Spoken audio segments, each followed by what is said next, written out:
The opinion expressed here do not necessarily reflect the views of the network production company. Viewer discretion is advised. This program contains violent content which may be too intense for some viewers and listeners.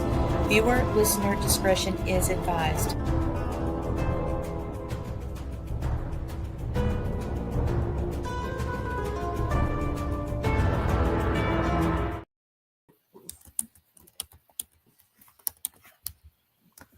Hey, what's up, big guy? Hello, everybody. Welcome. Hey, Thomas. Hey, Gwen. Hey, Gwen. Hey, everybody. Watching tonight. Yeah, this is going to be a good one because we get to talk about the profilers that profile these criminals. And one thing I want to say is that's made me laugh. When they first started the BAU, they didn't have an office for them. They stuck them in the basement of the FBI, down at the bottom of the gutter. That's the best place. At least they had some time, you know? Yeah. So the best stuff always starts in the basement, you know? In the basement.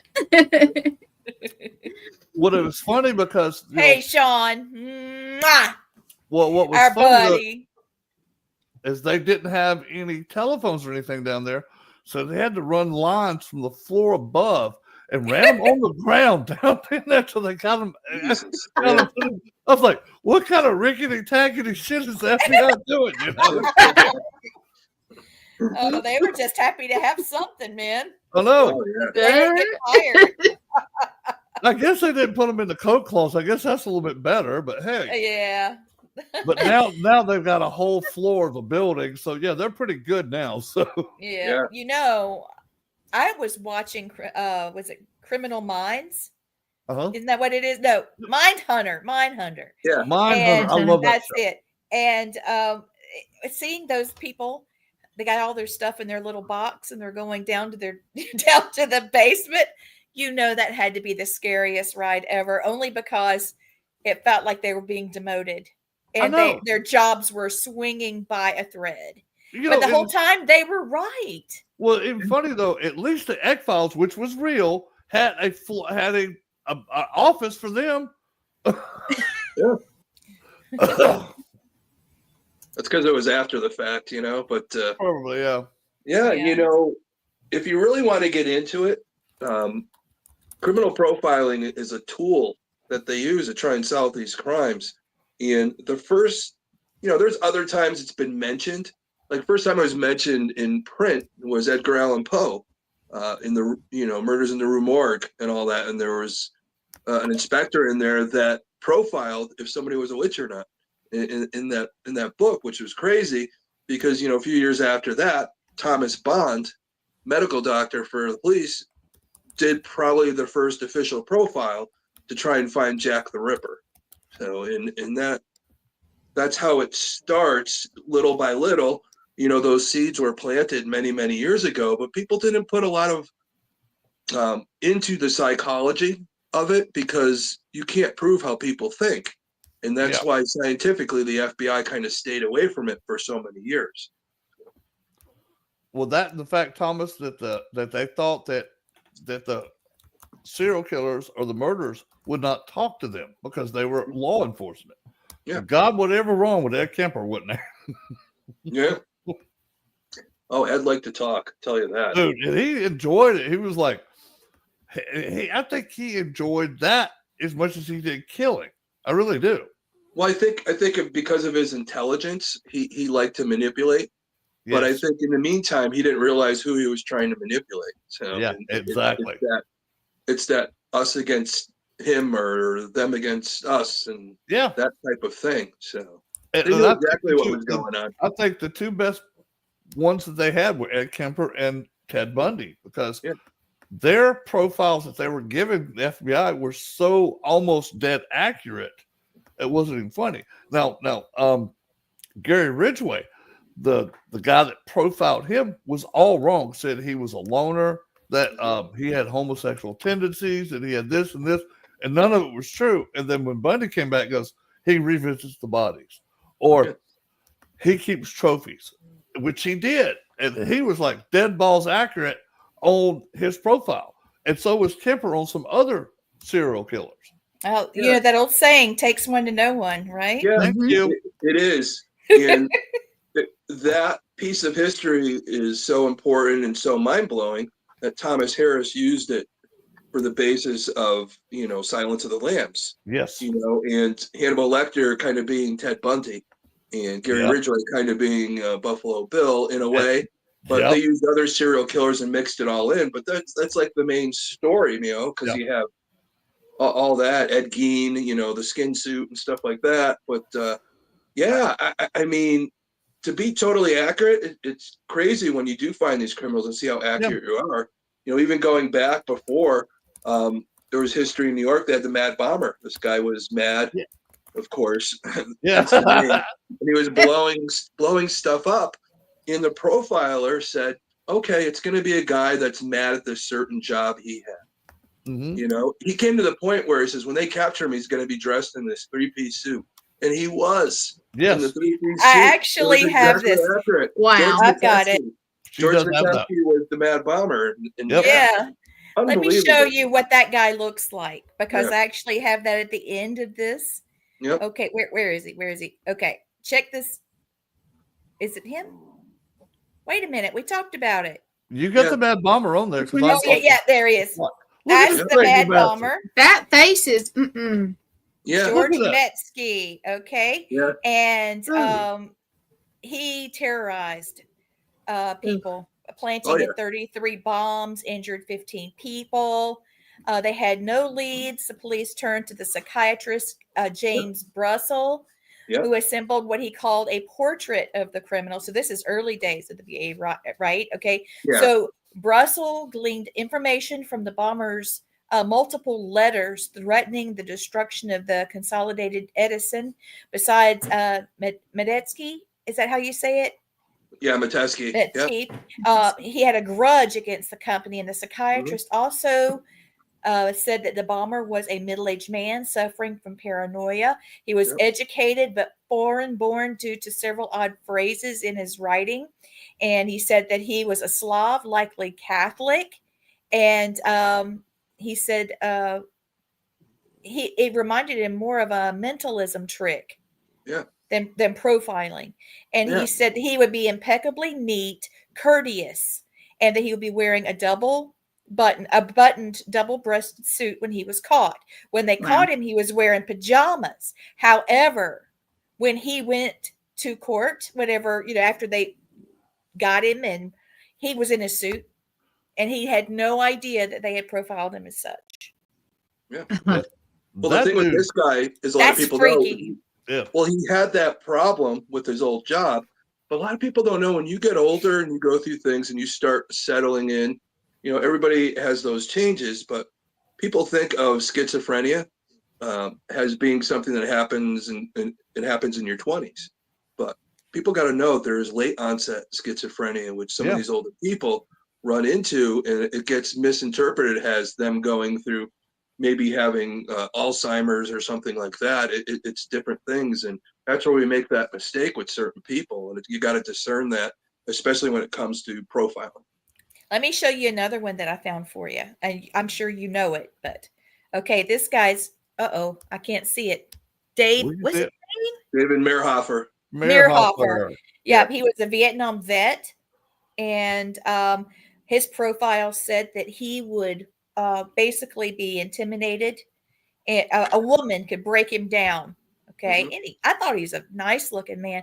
I don't know what was wrong with him. Okay. So the FBI considered Meerhofer a psychopath. A psychopath, but he believed that he could be dominated by a woman. So they put him in the room with Marietta Jaeger, Susan's mother. And she spoke with compassion, pleading with Meerhofer to tell them where the young girl was. And at first, he didn't seem like it was affecting him, but Marietta later received a phone call from a Mr. Travis looking to confess, and she recognized the voice as Meerhofer. And then, based on Marietta's testimony, authorities got a search warrant for his place, where they found the remains of Susan and Sandra. So Meerhofer confessed to the murders, and then he committed suicide the next day. So she broke him all the way down. Yeah. And I'm so impressed with her. I know. Even in profiling and all that, when you're able to pinpoint in on personalities and all, those are the things you use. It's not always a guy going in. The woman has power too. And it's the same thing with crisis management. If somebody is holed up captive with somebody and they happen to be responding to female, we'll switch out. When I was doing profile or crisis management, switch out with the female on the team if we think that's going to get the best solution. There's no ego on that thing, because when somebody's life's on the line of an escaped criminal or something like that, you have to use that data that you gained to be able to figure out, how we're going to approach this without anybody getting hurt. So that's the main thing. I didn't want anybody to get hurt because I don't want to do the paperwork. I don't blame you. I fake. Yeah, dude, you use the best, all the resources you have in front of you. Yep. And I'm like you, dude. If a woman can go in there and talk this person and get a confession out of them, more power to her, because it makes our job a lot easier because you don't have to sit there and keep looking and looking. Hopefully, the criminal will sit there and go, "All right, look, I did this, and this. The bodies are here, here, here, and here." Yeah. And it works.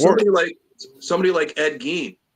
Yeah. If you had a powerfully strong woman go in and talk to him, I think that would have changed things a little quicker. Oh, I think it would have too. You gotta really look. That's what I'm talking about. You have to know what you're dealing with. What that trigger is. Ooh. And sometimes you have to use that trigger. Unfortunately, it seems kind of evil, but these people are evil. So sometimes you got to match it. You don't play fair. They're not playing fair. So why should we? Unfortunately, I'll tell you this, and I'll never talk about some of my cases and all that because, but I didn't play nice. So. Good for you. And I know how not to play nice. And, that's why I always say, don't mess with the guy that knows too much about serial killers. I'll just thank you. You guys understand they're going to blame us if something happens around here or anywhere. Yeah, it's going to be all us. Well, no, the thing is when you have high security clearance, stuff like that, and most law enforcement in town where I live knows who I am. So they know. It's a knowing and all that, and you guys said you experienced it. When somebody's off.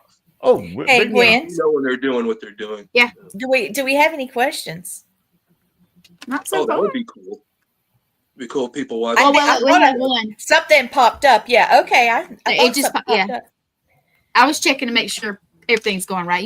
Okay. Curious who is y'all can read. Never mind. I'm sorry. I forget y'all can read. Who is the hardest serial killer they had trouble profiling? Ooh. You want to know who? Yeah. I'd have to say, what is it? They haven't caught him. Oh, it's the highway killer. No. The one out in California, the Zodiac. Oh, the Zodiac. Yeah, that's the one they have never caught. No. Nope. They have. The reason why is I don't think they ever got the profile right. I look at a lot of the evidence and all that. I really don't think the profile's all off. It's so off. So. And they're letting. I think they have the guy. There was a whole thing I watched, and it sounded right, but I watched that. These are young kids that are older now, recollecting their stepfather. So how much do I put behind that? I don't know. But I'd love to sit with those people at one time and ask them. Me too. Now that was the same guy that lived in, worked at the college in Riverside, California. Yeah, and that's where I lived when I was stationed out there, is in Riverside. So I know the area well. And he went from there, and then he went to LA, then to San Francisco, and they think possibly even further up north. And they, like you said, they can never profile him correctly at all. Well, with anything else, you say we should throw stuff on TV. Everybody gives their opinion and stuff like that. Somebody tried to say Ted Kaczynski was the Zodiac. I'm like, it's not his MO. This guy the Zodiac didn't do any stuff like that. Yeah, they thought it was him because he liked to do those types of puzzles, but this guy was a recluse and lived out in the middle of the woods after he kind of left society. Well, I thought it was funny though that a high school, two high school teachers that were married figured out his first cipher. Yeah. Yep. Yeah. People think, oh, I'm a teacher. I tell you, there's some incredibly intelligent teachers.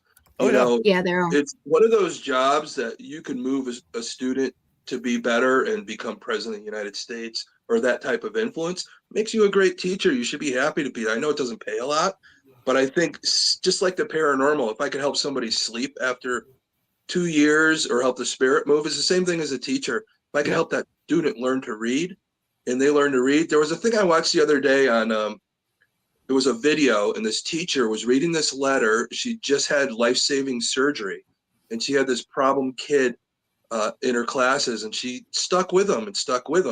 And this kid was kind of, homeless at one time. And, he was the doctor that saved her. So he grew up to be No way.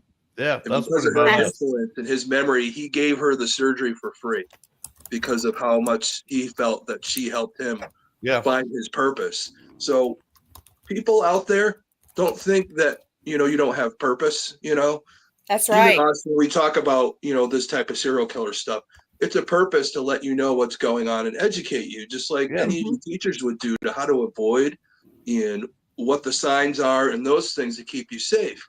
So that's why we love doing this show. Yeah. It isn't all about glorifying, these serial killers, but there's BSU at first and the BAU and all these other letters. And, just so you know, a lot of it when they put it together was helping nationwide when they put VICAP together, VICAP, the violent criminals and all that. And it was on a database. So all these different, places would put down these crimes that are unsolved, and then they would fit patterns, and they figure, oh, this guy's going from state to state. We can track him, So that's very helpful too.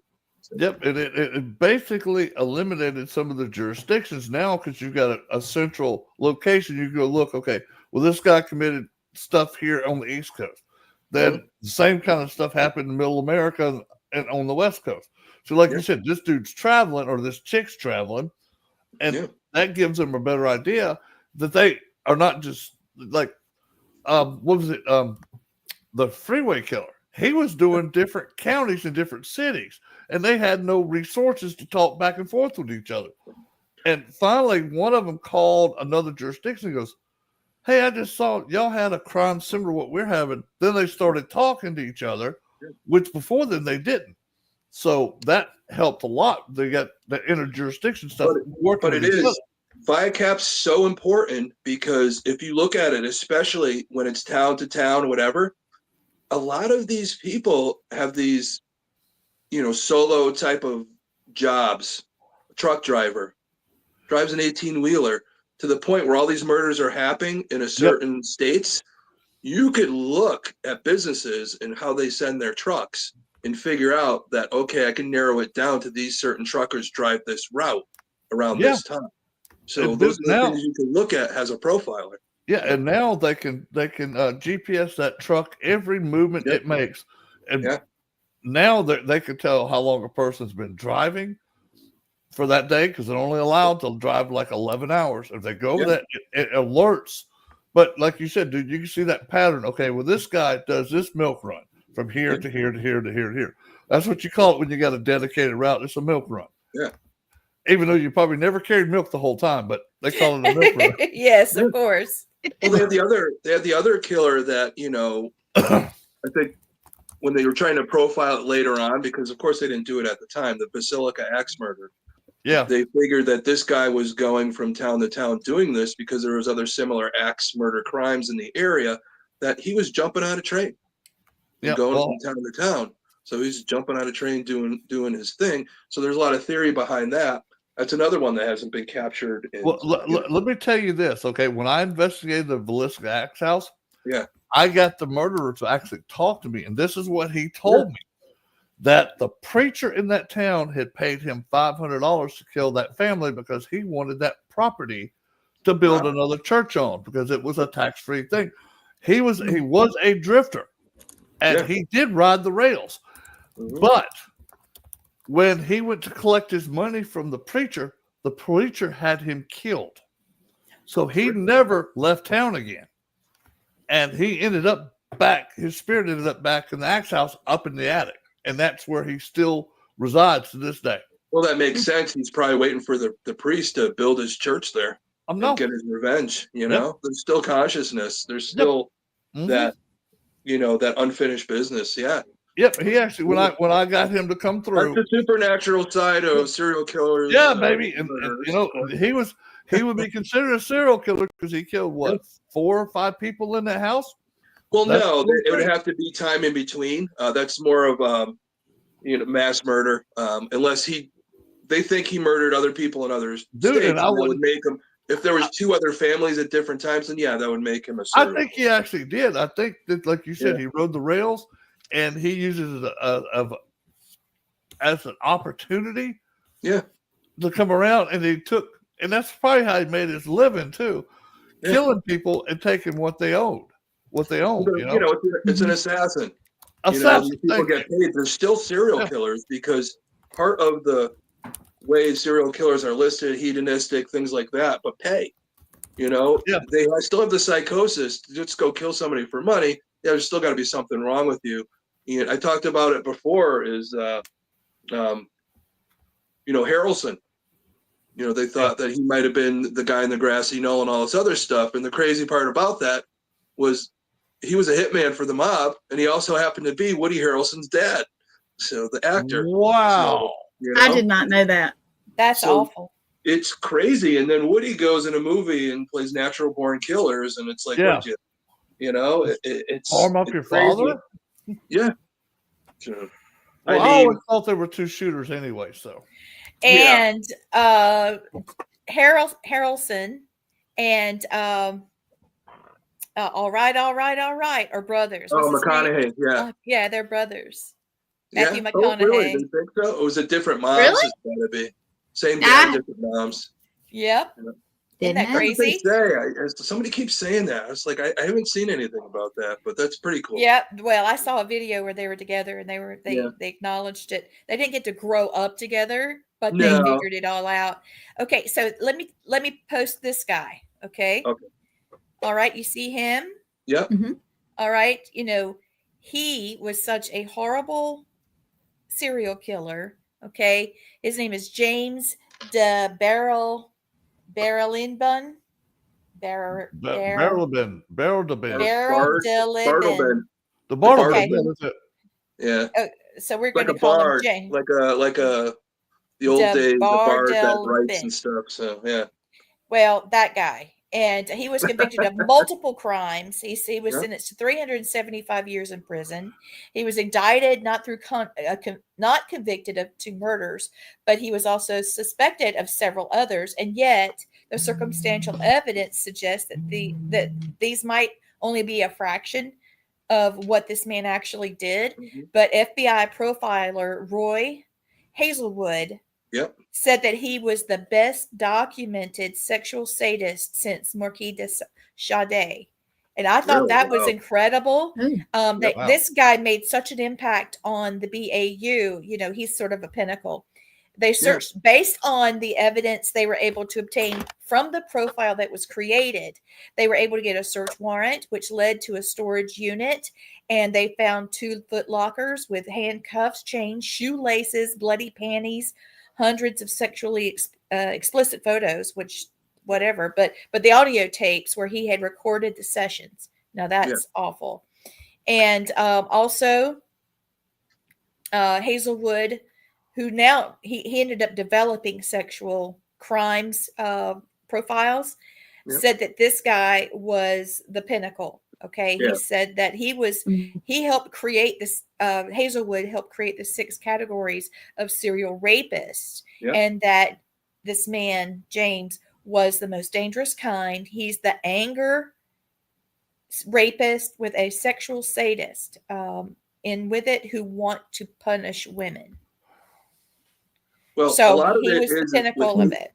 Yeah, with Hazelwood, a lot of people don't know is they work side by side with Robert Ressler and John Douglas. Hazelwood seems to be the forgotten one when you watch The Mindhunter and the characters that kind of lived off that. But you got to remember, probably the most important person to that team to develop all this was she was a world-renowned expert on violent sexual crimes, was Dr. Ann Burgess. Yes. Who was like, she was a nurse. She wasn't really, she was one of those nurse practitioner type of things with a forensic nurse, basically, if you want to put it that way. She developed the questionnaire for Ressler and Douglas to interview the 36 people or the serial killers, the interviews. And if it wasn't for her, it's forgotten because they show her on Mindhunter as something totally different, which she wasn't. there's a good episode of her on, I think like Hulu or something about her life, and it's just incredible. She's still around. I know, I think John Douglas is still around. I think Wrestler passed away.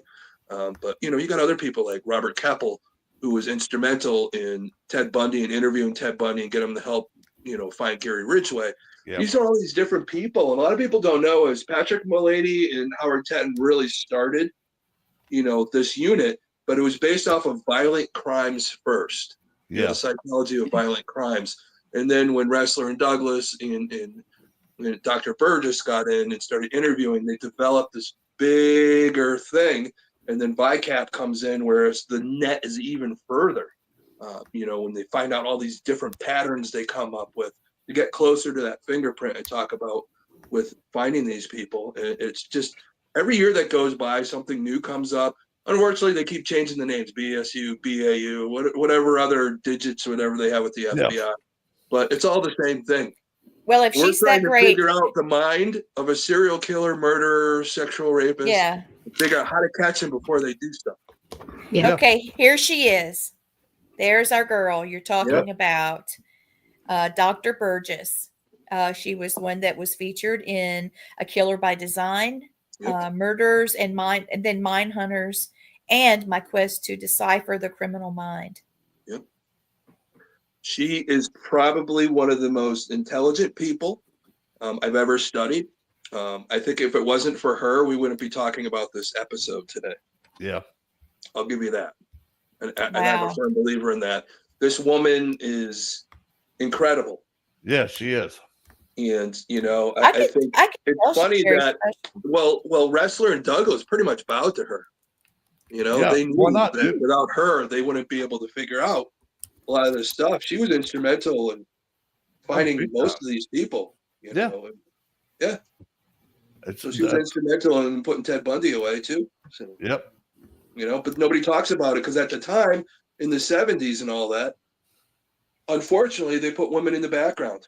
They were down in the basement. I think she was further down in the basement, but if it wasn't for her, we wouldn't be talking about this subject. I really firmly believe that. That was the catalyst. Yeah. That's why people are interested in profiling. That's why you see movies like, or shows like Mindhunter or Silence of the Lambs or anything like that. It's because of her work. And she doesn't get enough credit for it. And I'm glad people are watching this. They have to look into the woman because for me and all the years I've studied this, I think she's probably one of the most intelligent, incredible women when it comes to this type of subject. No doubt about it, man. She's like the work that she helped do, man. It was amazing. One, for any human being to have the smarts that woman had to figure out how these patterns were fitting together and to get them the questionnaire that they needed to ask. And the questions were brilliant. Yeah.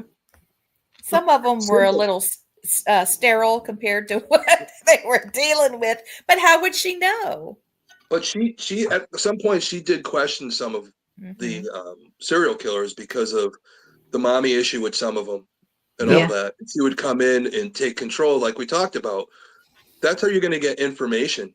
You take that power away, and they're more open because they know, okay, I'm giving up power. I'll tell you whatever I need to tell you. So that's you have to be able to do that. One of our listeners, really cool guy, Raymond Newsom, thank you so much for joining us again tonight. He says that she actually tried to remain in the background because she had a family with small kids at the time. So she's trying to be a little more on the DL. That's a down low. And that's more than cool. Hey, she's protecting hers, but she's helping catching these damn horrific criminals that need to be caught. All right. I got a confession. I got a career crush on someone. Mr. John Douglas. The best. The best. I can't get over him, man. He's the bomb. And look at this course that he's offering based on I don't know if he's alive and this is just something sort of like Dale Carnegie. John Douglas is still alive. Okay, good.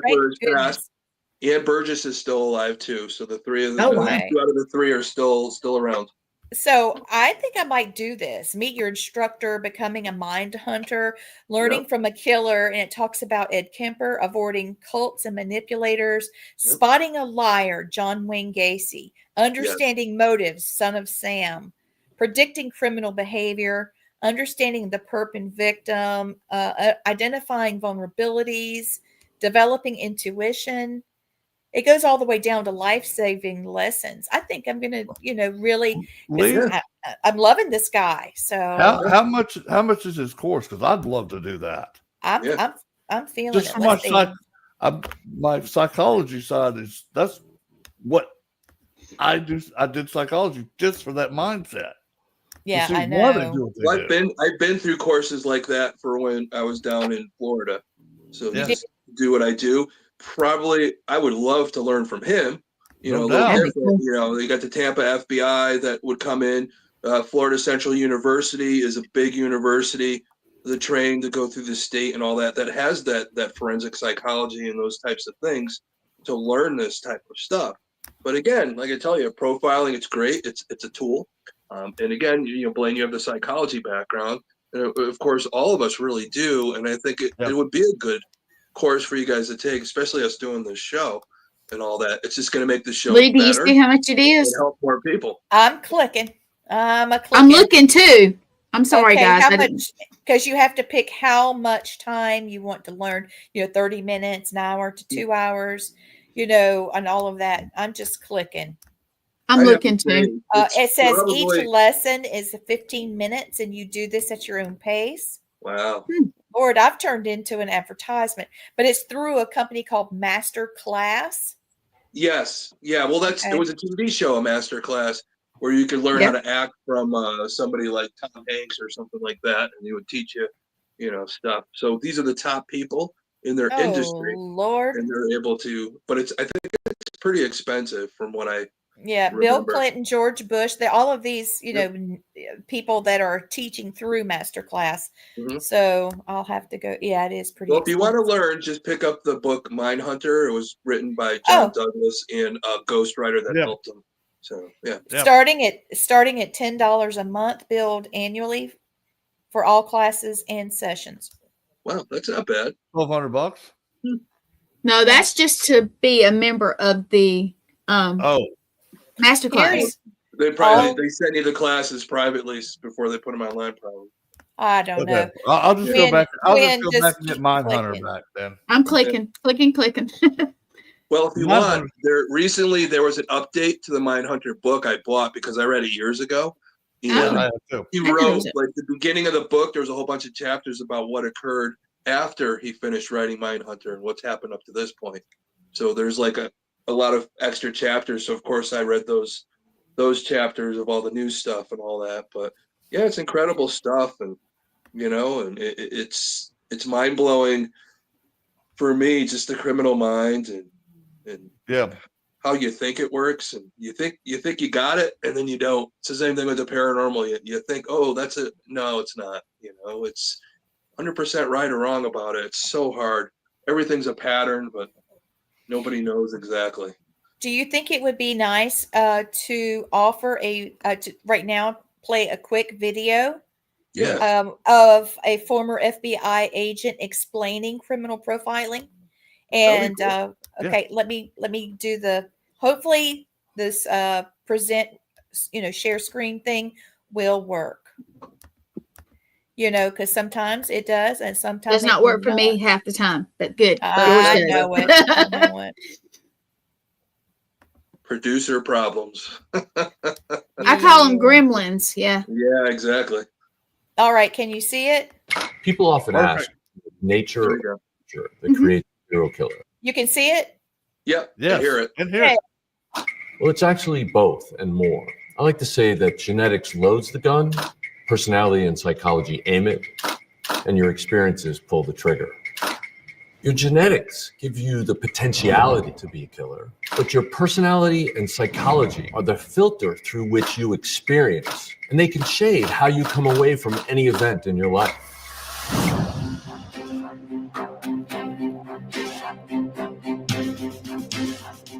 I'm Jim Clementi. I'm a retired FBI supervisory special agent and profiler in the Behavioral Analysis Unit. As a profiler, my job was to hunt down child abductors, serial rapists, and serial killers. We help out where forensics fail. If we look at how the crime was committed, that leads us to why the crime was committed, and that leads us to who committed the crime. The FBI's Behavioral Analysis Unit is part of the National Center for the Analysis of Violent Crime. And as such, we study all violent and sexual crimes across this country and much of it around the world, so that we can then train law enforcement so that they can get the benefit of our research in our training. The original FBI profilers, Dick Ault, John Douglas, Roy Hazelwood, Robert Ressler, Pete Smerick, they gained this body of knowledge by actually going into prisons and interviewing convicted serial killers. They interviewed them in great detail about what they did and also how they grew up and how they felt during the entire time that they were killing people, developing this criminal expertise, and that they were getting away with these crimes. For example, from Ed Kemper, they learned that he had a very difficult relationship with his mother. So he started killing surrogates in place of her, and then he killed his mother. David Berkowitz showed how sexual frustration can be taken out on innocent people on the streets of New York. From Ted Bundy, they learned that he was a sexual sadist, that he got off on causing and witnessing the pain and suffering of others. But he did that many times by using his psychopathic charm to lure in victims, and he feigned injury so that it was the people who wanted to help him that he ended up killing. So now we have an amazing volume of institutional knowledge about these offenders, and it tells us how they killed and why they killed, and it helps us to hunt them down. Criminal profiling is basically reverse engineering a crime. We look at victimology, the choice of the victims. We look at the crime scene. We look at the organization level, and then pre and post offense behavior. And together, all those things tell us the kind of person who committed the crime. Victimology is the study of the victim, their life, their desires, their education, their daily routine. Because an offender picks a particular victim at a particular place, at a particular time, in a particular manner, for a particular purpose. And all those choices leak out information about the offender, about their skills and abilities, about their desires, and they can lead us right back to the offender. The crime location can tell us a lot. Did the crime occur on a farm in the middle of Iowa, where the only potential witnesses are a bunch of cows and pigs? Or did it happen in New York City's Times Square, where at any given moment there may be 50 to 100,000 potential eyewitnesses? Pulling off a crime in either of those locations tells you a lot about the offender. At the crime scene, we look at the offender's behavior. How much time did they spend there? What was their interaction with the victims? And what was their criminal sophistication level? The choice of weapons that an offender uses at a crime scene reveals a tremendous amount of information about them. Did the offender use a gun and kill somebody from a distance? Or did they get up close and personal? Wow. That's going to take us down a whole rabbit hole. So I stopped. I was like, why'd you stop it? That was good. I know, but I want us to talk too. So I said, well, I found out real quick, you guys. I found out. It says you have to join. It's $10 a month, but you have to pay it annually. So it's $120. You're supposed to be able to take any class. Really? $120 a year. Nice. That's great. But I didn't join or anything. I didn't join. So. Yep, happening. That was a great video. That was a great video because I'm sitting there thinking, just shaking my head like, yep. Breaking it on down. But you really break it down into other particulars to figure out how to profile is, okay, you go to a scene in your MO and those, how they killed somebody. And even around, you take a circumference around and all that, there's a cigarette there. You could figure out, the person we're looking for is a smoker. You know, there's gum. They like to chew gum a lot or something. There's all these different, little things around it. You don't realize the littlest things tell you everything you need to know to fit more of that pattern and get closer to that fingerprint. And people just on a daily basis, they just, yeah, whatever, but you got to look at every pinpoint. Every blade of grass shows something at a crime scene to be able to go definitely. forward. Hey, So, Lee, would you actually send me that whole video? I was about to say, I just did that. Because, Yeah, I mean, she put the link out there. Okay, so these are the That's why things. she's a cake medium. This is basically a synopsis of what he was saying when I cut him off. Yep. Okay, and I'm gonna just send. We have our little private chat on Messenger. I just sent everybody in our group that link. So profiling inputs, like he was talking about the crime scene, the weapon. Was it up close and personal? Was it at a distance? Was it a crime of passion? This person knew someone, that's why they tore him up so bad. That kind of thing. The decision process, and then they assess the crime. Then they can create the profile, deliver the profile so that they can start the investigation. There's so much. See, There's a lot I'm to it. learning. I'm listening to you guys, right? That's what I do. I learn every time. So everybody watching, please go back and look at this. There's a lot of information here I put together for you. I'm not trying to stop you guys. anybody I from will talking. Unless Lee already did it, we'll post it out so everybody can find it too. The link. Yeah, that'll be good. Yeah. Thank you, babe. And that's also when it comes to criminal profiling, inductive, and then comparative, which is similar to how psychological disorders and typical offenders form. And then the second method is known as deductive reasoning. Okay, so it's sort of a compare and contrast, right? Or okay. Well, they found a lot of serial killers because it showed those brain scans. A lot of them have damage to the frontal lobe and the amygdala. So those are like the two big things in the brain. Yeah, I know someone that had a motorcycle accident, and in spite of the fact that he was physically disabled, there were many things he could do, but he damaged the part of his brain that's like for ambition. Yeah. And he just didn't care. He just didn't want to do anything, and he just laid there. He just laid there. Like understanding the brain and when there's damage and all that, what happens. Yeah. But when you're dealing with serial killers, you don't know what part of the brain's damaged to make them do these things and all that. And it's, you don't know until you capture them. And then you're putting more of that pattern together to get closer and closer to pinpointing in on a lot of this stuff. It's amazing. I love reading about this stuff all the time, with paranormal. It's the chase for both of them for me. I don't know. Yeah, it is. I'm with you on that one, dude. It's like, you're like me. You want to know why the brain's making them do what they do. And then the other hand, it's like, why don't they have a conscience about it or remorse about it, which a lot of them don't. And they get sexual gratification out of reliving it, especially when they're telling their whole stories. I watched this thing today, and this guy was like, he originally got arrested for reckless driving and drunk DUI.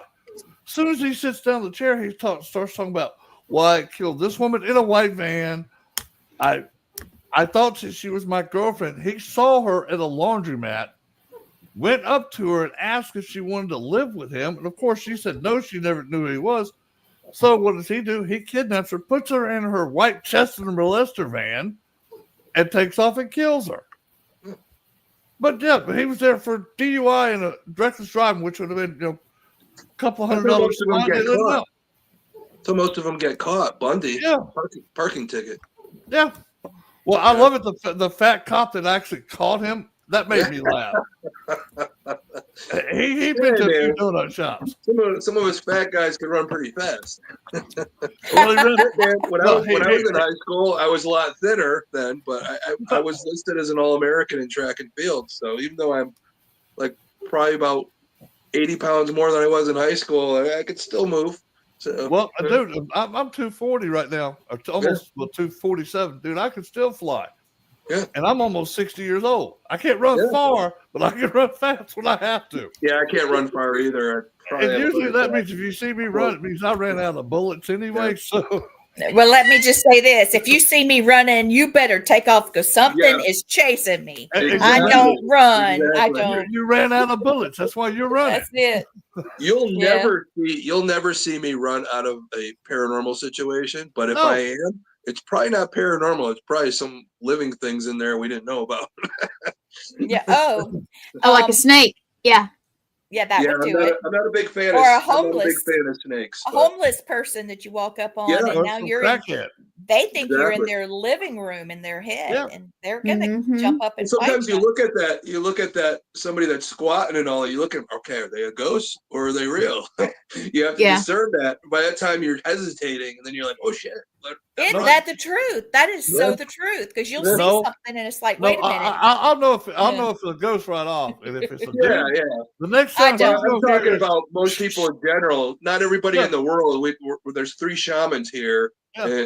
and psychic, Gwen She's there. definitely person. Yeah. no, she is by far at the best empath I've ever known. Yeah. I love I you, can- sis. I will sneeze and she'll text me and say, I hope you feel better. It's like, Yes. Hey, She'll I be do- like, She's pretty feeling your intense. pain from a distance. Oh yeah, I've had that Yeah. happen. well, we do that. oh, a she lot. was in Oklahoma, and I'm in South Yeah. Carolina. I got some Hey, friends of mine I that do were the very same thing, attached to brother. the soul, and they'll call me. It's like, what's wrong? And like something Yes, you happened at work. do. It's like, oh yeah. But, And Blaine is like that too. And 'Cause all he's four of called us do me. that with each other. It's like, Well, that's Lee, are true. you okay? Blaine, are you okay? Yeah. We do it with each Blaine other. will call me. It's like, It's I'll ask, what's 'cause wrong. I don't have your phone number, Tommy. We'll what's have wrong? to change that. I said, all right. Yeah, why we you all- not- yeah. Or it's like, I don't know why. No, I thought I you need to did get have your my number. phone number. I don't know. Yeah. We'll Dude, make I that Just don't happen. call me at 3 in the I'm morning. I'll be stupid. I don't sleeping. know. Hey Dude, Jeff, if I thank call you you for 3 in the watching. morning, it's important. What is it? Hi from Believe the me, it's going to be paranormal goat. important if I call you 3 Yeah, in the from morning. the paranormal goat from Ohio. What's up, Nice. Jeff? There you go. Not Jeff. Oh my gosh, what a great show. There's so much to know, but I hope this is a great jumping off point for people that are just getting started looking at criminal Well, yeah, behavior. This is so fascinating too, because now you're getting some of the insight, not only from us, but actual experts that are actually getting paid to do this. Mhm. Thomas is the only one here that got paid to do it. I do it because I have an interest in it, and my 3 favorite things are pirates, serial killers, and mafia. Yes, And they spiritual are. stuff. I mean, Well, we geez, should do an episode about mafia hitmen. Oh, Just that's perfect it. serial Yes. killer. That's Yes. it. oh, Oh, next my week. God. I think we're week. doing that next week. It always happens at the end of the show where we figure out what we're going to do next dude, week. and that's Exactly. perfect timing. And what Yeah. was that? We'll talk about that one dude that's up in New York. The Iceman. I don't know. That dude, Iceman, that dude. Wait till we get to Yeah. talk about his ass, man. Yeah. That's one dude that don't give a flying No. F-U-C-K at all. No, None. he did a thing. He got a call at Christmas time and went out, killed somebody, come back and enjoyed the rest of the Christmas with his family. Yeah. Well, nothing Yeah, happened. he actually stopped. He actually had a couple of presents in his car for his kids. Yeah. After he goes whack somebody, he just walks over there, hands his kid the 2 toys, and still got a little blood on his hand from where he killed this dude. I'm Yeah. like, holy shit! He's a multitasker. I mean, Yeah, damn. that's yeah. Oh, That's some yeah. multitasking right there. Hey, sorry, kids. I Sorry about remember- the blood. Yeah. Yeah. Peace Richard out. Sorry about the Kuklinski. blood. Richard Kuklinski. Wait till we talk about his sorry ass. God Yeah. dang. That dude did not give a fuck at No. all. A flippy them flop. don't. Yeah. Most of them don't. They don't care. Oh, give me my money. I'll go do whatever. And that's all it was to him. It was a job. Yeah. It's like, oh, okay, you're gonna give me 10 grand to go ice this dude? No problem. And Yeah, we could talk about a lot of different. Oh, A lot of these this is gonna different be fun. hitmen. Let's This do. For the This is gonna mob. be fun. Yeah. Oh, this is gonna be fun. Yeah. it's gonna All be a good right. So mafia men, the dirty Mafia deeds hitmen. done. The Mafia hitman. hitmen. one. Yeah. All Murder right. Inc. We're gonna have a great show. That's All gonna be right.